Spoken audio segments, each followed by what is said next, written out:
오늘은 누가복음 2장 41절부터 52절까지 말씀입니다. 제목은 12살 예수님. 그의 부모가 해마다 6월절이 되면 예루살렘으로 가더니 예수께서 12살 되었을 때에 그들이 이 절기의 관례를 따라 올라갔다가 그 날들을 마치고 돌아갈 때에 아이 예수는 예루살렘에 머무셨더라.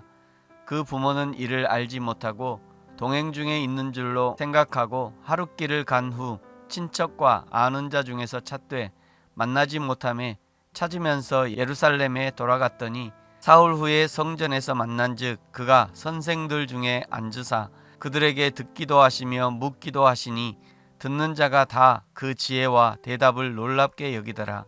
그의 부모가 보고 놀라며 그의 어머니는 이르되 아이야 어찌하여 우리에게 이렇게 하였느냐? 보라 내 아버지와 내가 근심하여 너를 찾았노라. 예수께서 이르시되 어찌하여 나를 찾으셨나이까?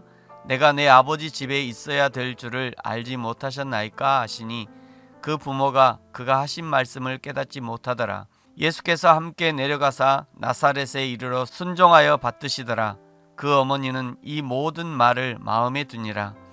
예수는 지혜와 키가 자라가며 하나님과 사람에게 더욱 사랑스러워 가시더라. 아멘.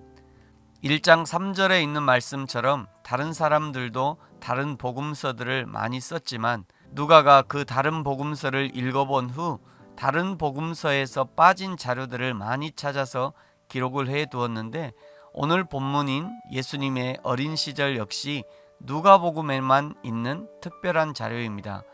만약에 누가가 이 예수님의 어린 시절을 기록해 두지 않았다면 우리는 예수님이 어떻게 어린 시절을 보내셨는지 전혀 알 길이 없는 것이지요.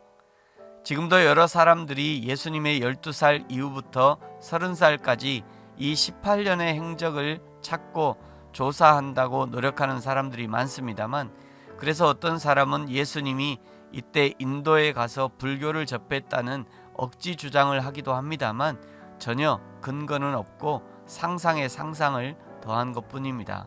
40절과 52절이 예수님의 어린 시절을 어떻게 보내셨는지 기록하고 있습니다. 40절 아기가 자라며 강하여지고 지혜가 충만하며 하나님의 은혜가 그 위에 있더라.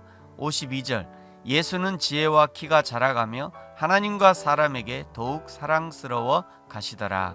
아멘. 더 이상의 논쟁은 불필요합니다. 예수님은 12살 성인 규례를 마친 후 30살에 공생애를 시작하시기까지 평범하면서도 비범한 그리고 성실한 인간의 삶을 사셨고 가장의 역할을 감당하셨습니다. 예수님이 12살 6월절 성인 규례를 마친 후 다시 집으로 돌아가는 길에 수많은 사람들의 인파에 묻혀 그 부모님과 떨어지고 맙니다.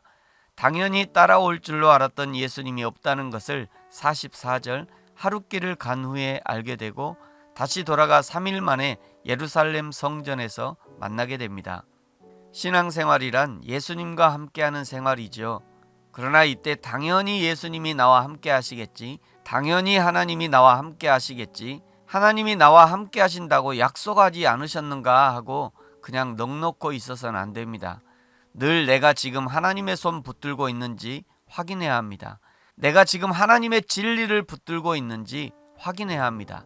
혹시라도 예수님이 인도하시는 길이 아니라 내 마음대로 가는 길은 아닌지 늘 점검하고 돌아볼 필요가 있습니다.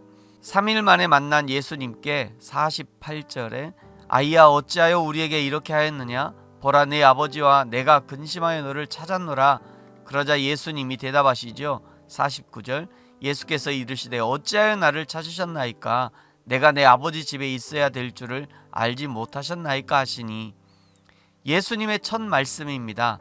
혈육상의 모친인 마리아에게 하신 조심하는 투의 공손한 말씀이지만 자신의 존재의 의의를 분명히 천명하신 단호한 말씀입니다. 이 말씀은 예수님이 어려서부터 이미 자신이 왜 이 땅에 있는지, 왜 이스라엘 사람으로 태어났는지를 정확하게 인식하고 있었다는 증거입니다.